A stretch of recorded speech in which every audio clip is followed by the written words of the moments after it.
Hello दोस्तों, आज हम लोग क्लास 10th मैथ्स का एक नया चैप्टर शुरू करने जा रहे हैं जिसका नाम है दो चर वाले रैखिक समीकरण युग्म।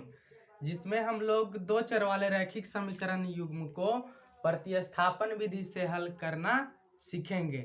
आइए हम लोग पहला क्वेश्चन देखते हैं।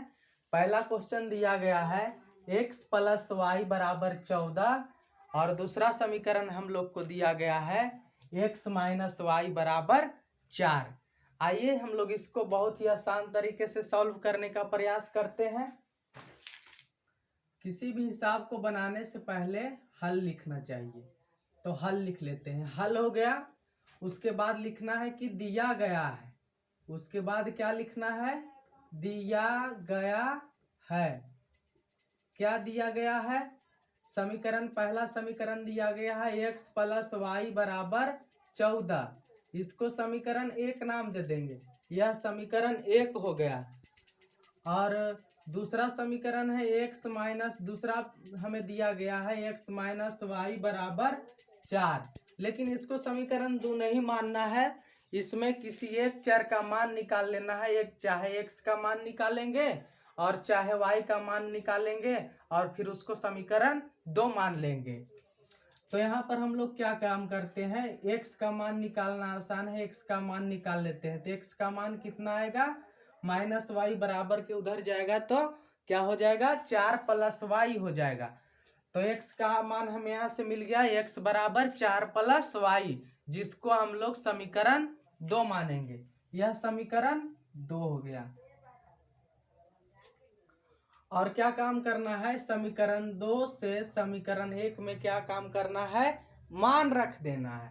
तो क्या काम करते हैं, यहाँ लिखते हैं समीकरण 1 में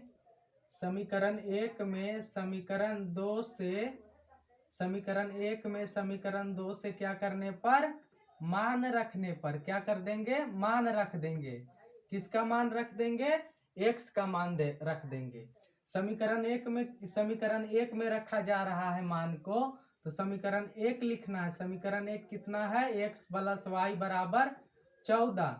और यहाँ पर क्या काम करना है? समीकरण 2 से x के स्थान पर 4 प्लस वाई लिख देना है। अब पहले से y चल रहा है, बराबर में कितना है? बराबर में 14 है। तो ये हो गया 4। अब y कितना y हो जाएगा? y 2y। अब बराबर में कितना है? बराबर में हमारा 14 चल रहा है। अब क्या काम करेंगे? 2y को बराबर के इस तरफ ही रखेंगे और 4 को बराबर के उस तरफ भेज देंगे। तो हो जाएगा 14 प्लस 4 बराबर के उस तरफ जा करके क्या हो जाएगा? -4 हो जाएगा। 2y बराबर कितना हो जाएगा? 14 में से 4 गया, कितना बचेगा? 10। अब 2 से काटेंगे, 2 एकम 2, 2 पचे 10। तो इस प्रकार से हमें y का मान मिल जाता है। y का मान कितना आता है? 5 आ जाता है। y का मान कितना आया? 5 आ गया। अब y के मान को समीकरण 1 में रख देने पर, चाहे समीकरण 2 में रख देने पर हमें x का मान मिल जाएगा। तो यहाँ क्या काम करते हैं? y के मान को समीकरण 2 में रखते हैं। y का मान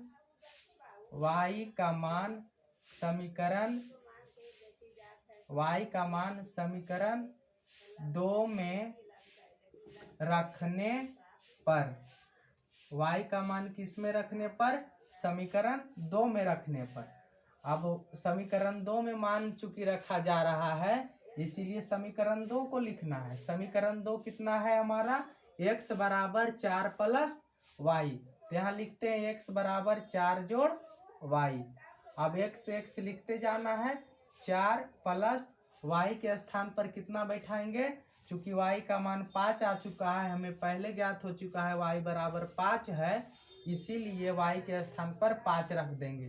तो इस प्रकार से 4 और 5 कितना हो जाएगा? 9 हो जाएगा।